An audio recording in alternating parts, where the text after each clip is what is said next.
Let's cut across to our guest this evening, Dr. Sandeep Shastri, National Coordinator, Lokniti Network, Ashutosh, author, political analyst, Sanjay Singh, senior journalist. Ashutosh, let me begin with you.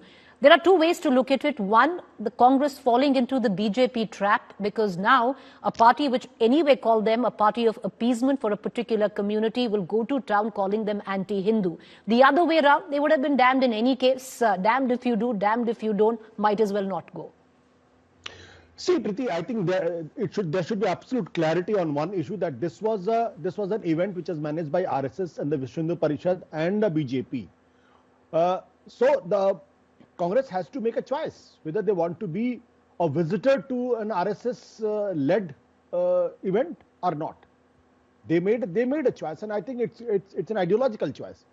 What I'm saying is that instead of making it clear after so many days, they should have done it on the day itself. I don't think that it was such a tough call. And if anybody was thinking that not going to Ram Temple on that particular day when the inauguration is going to happen, and this will drastically impact on the voting behavior of Hindus and the Muslims, I don't buy that argument. And it's the religious, the nature of a person and the electoral behavior. These are the two different things. I might be religiously very devout worshipper of Bhagwan Ram, but will my religious commitment decide my electoral behavior? I totally disagree on that point. Secondly, anybody who has thought that the Muslims, if Congress had gone to the temple and the Muslims would have reacted in a different way, even that is also not true. I think the politics in India is very clear, and in that context, in my opinion, the Congress has taken a right decision.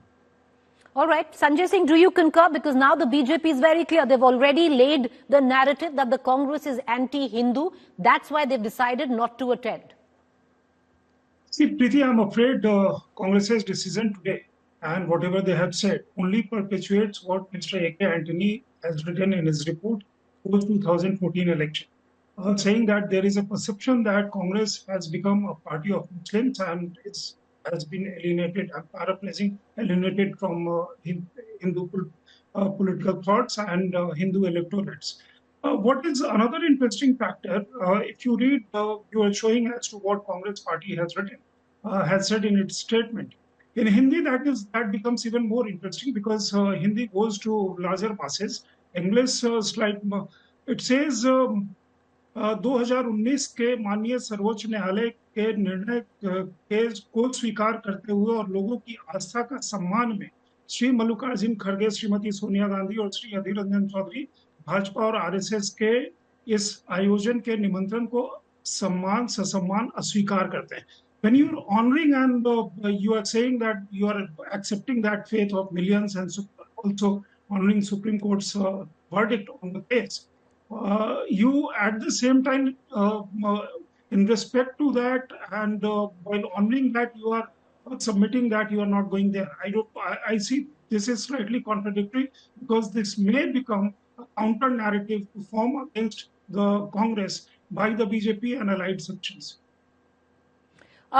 Sandeep Shastri, Dr. Shastri, do you think, it's a hard stand, whichever way one might look at it, and it can go either ways. At one end, the Congress making it very clear that as per them, though they respect the sensibilities of those people who revere Lord Ram, but they are not going to go because they say that this is a political spectacle of sorts or a political, set up by the RSS and the BJP. On the other hand, they also touch upon the mandir is incomplete. What was the hurry to inaugurate it? Do you see this backfiring for the Congress in some way, because the BJP could go to town with this?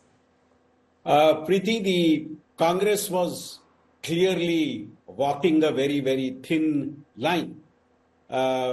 Accept the invitation, you will be criticized. Reject the invitation, you will be criticized. So I think what they have tried to do is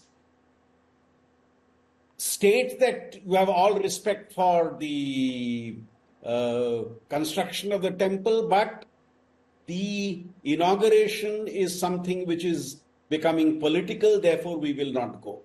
On the other hand, Preeti, I think it's important for us to understand now, after 9.5 years, that the BJP has mastered the managing of the message. Now, I think this is just one more example. There are over the 9 years, you have several examples as to how the BJP has very adroitly used a situation that comes up along the way to their advantage. Be it this event, be it earlier the inauguration of the new parliament building, or be it G20 or whichever. So the Congress finds itself in quite a difficult situation, because by not accepting it, you are allowing the BJP to go home saying that here is the opposition which is anti-Hindu. I think, Preeti, finally, what would be important is how the Congress is going to lay down its message for this election and focus on maybe its whole principle of Nyay or other issues, so that the damage which could be caused by this one factor is reduced. I think that would be the effort the Congress makes. But beyond a shadow of doubt, the BJP has been able to use every occasion that has come to its advantage, at least in recent times. Ashutosh, it's been a dilemma for the Congress. They've been sitting on it for a while. But now, by taking this stand, saying that we are not going to go, respectfully decline, is this also a cue for the India Alliance? Because only yesterday you had a Mamata Banerjee who practically used the same language. Preeti, I can't say that all the alliance partner will also take the same route. I'm not very sure about it, because if you look at Akhilesh Yadav Samajwadi Party, they are singing a different tune altogether. Mamata Banerjee is singing a different tune altogether. And again, the Mamata is directly pitted against the Bharatiya Janata Party in West Bengal. So what I always admire and have always admired about the Bharatiya Janata Party and Narendra Modi is that they had an ideological position and they never compromise on that. So why the Congress party, if has an ideological position, why the Congress should be seen to be compromising on that? I have always believed that with this event, the Bharatiya Janata Party will consolidate only Hindutva vote. Those who have been voting for the Bharatiya Janata Party and they intend to vote for the Bharatiya Janata Party, but there is a vast majority of the people who, among the Hindus, who are not ritualistic by nature, who are not temple goer, but they believe in Hinduism. But that Hinduism does not mean the Hindutvavad of a Bharatiya Janata Party. So this at the max can consolidate the BJP's vote. At the max, in the eyes of these people, these Hindutvadis, Congress not going to the temple can project them as somebody who is anti-Hindu.